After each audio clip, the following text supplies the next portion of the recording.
Hello again, everyone. So, as we are heading into the weekend, there's like three things that I wanted to talk about.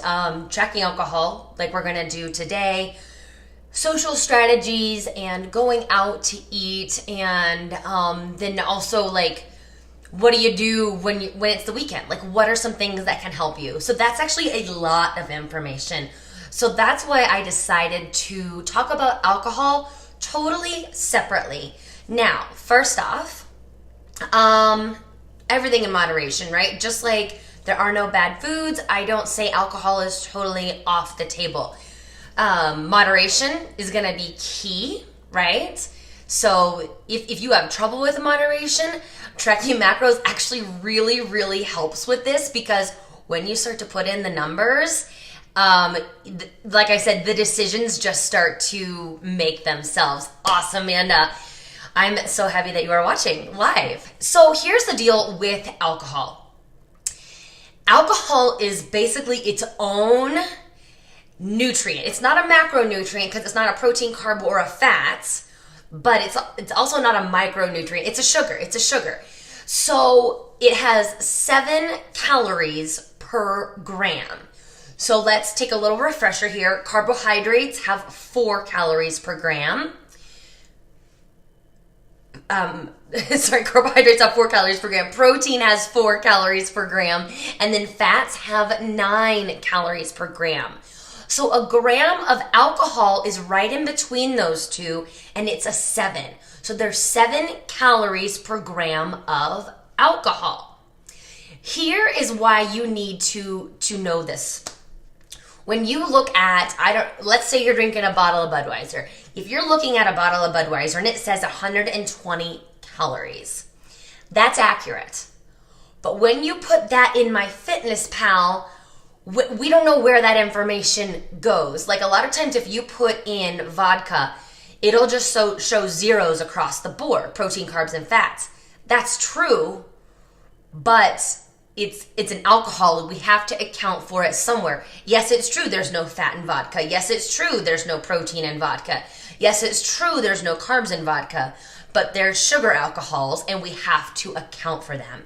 So that's a little behind the scenes information. What you need to know. Here's what you need to do.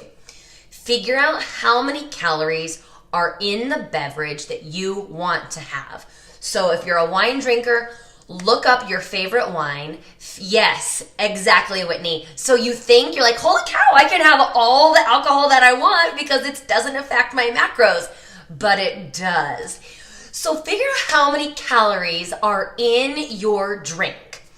And then you can either account for it from your carbohydrates or from your fats, or you can split the difference. And that's what this graphic here helps you to like visually see.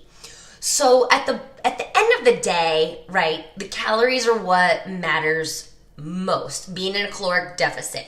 So we just need to make sure that the calories from our alcoholic drinks are accounted for somewhere, okay? So here in the example, it says we're choosing a drink that has 120 calories. Oh, great, just like that Budweiser that I used as an example.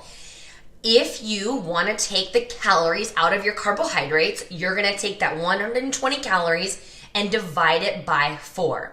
There you're going to have 30 grams of carbs. So now, like if you're only on 100 and some carbs and you just had 30 go out the door because of a beer, I mean, I'm probably going to choose a different drink, number one.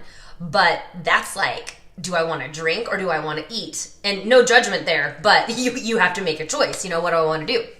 So if you want to take the calories out of your fats, you're going to take that 120 calories, divide it by 9, and there you get 13 grams. So 13 grams of fat. If you only have, 60 grams of fat and you get 13 taken away from your drink, again, okay, I guess I'm only having 1 or 2 beers tonight because I'd also like to have eggs with my breakfast and avocado on my salad, etc.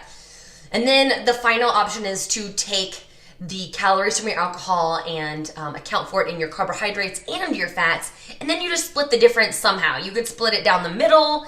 You could split it, 25%, 75%, however. Don't make it complicated. But let's say right here with the 120, let's say we do it half and half. So 60 of those calories are going to come out of our carbs, 60 of the calories are going to come out of our fats. We'll take 60 divided by 4. You guys know why, because carbs have 4 calories per gram. 15 grams, and that's, okay, so 15 grams are going to come out of your carbohydrates, and then 60 divided by 9 for fat, 7 grams out of your fats. So that's how you do it with MyFitnessPal. Since the, like if you were to scan your wine or your beer, it's probably not going to come up correctly, so you need to do a manual entry. You can do a quick add. I don't think you have to have the premium version to do a quick add, but just put in quick add, Budweiser, however many carbs you want to subtract or fats, however you want to do it, and then save it. Be like Whitney's beer. And then every time you have a beer, you just type in Whitney's beer and it will be saved for you. I think it will be saved. See, I don't drink alcohol that much anymore simply because of this reason. It's just like such a pain in the butt to figure it all out. But it also works. There's no reason you can't have a margarita when you go out to dinner, right? We just need to account for it, track for it, and there it is. That's why, one of the reasons tracking your macros is called If It Fits Your Macros, or IIFYM. It's because you can fit it in. Now, what are more macro-friendly options? Straight up liquor. I'm not telling everyone to do shots by any means, but, a vodka soda, whatever people mix tequila with, a diet soda type of situation with, like a rum and a Diet Coke. So that's going to be a little bit more macro-friendly than definitely like a dark beer or a pina colada or a margarita. When you start doing the math on like the sugary drinks, I mean, it's like, okay, I will have vodka and water. That's fine, because it takes a lot out of your carbohydrates if you subtract it from your carbs. It takes out a lot out of all of your macronutrients. So anyway, if you guys have any questions on this, let me know. It's not too hard. You just have to take a minute to figure it out. Now, here's the deal with alcohol. It's not just about the macros. We want to be mindful with how much we're drinking because it also affects our sleep. And when our sleep is affected, it could affect our workouts. And then most importantly, 1 glass of wine, great. I can make really good decisions. 2 glasses of wine, yeah, let's bring those chips over here. Yeah, let's stop at Cold Stone on the way home. Yeah, let's go through the Taco Bell drive-thru. Absolutely.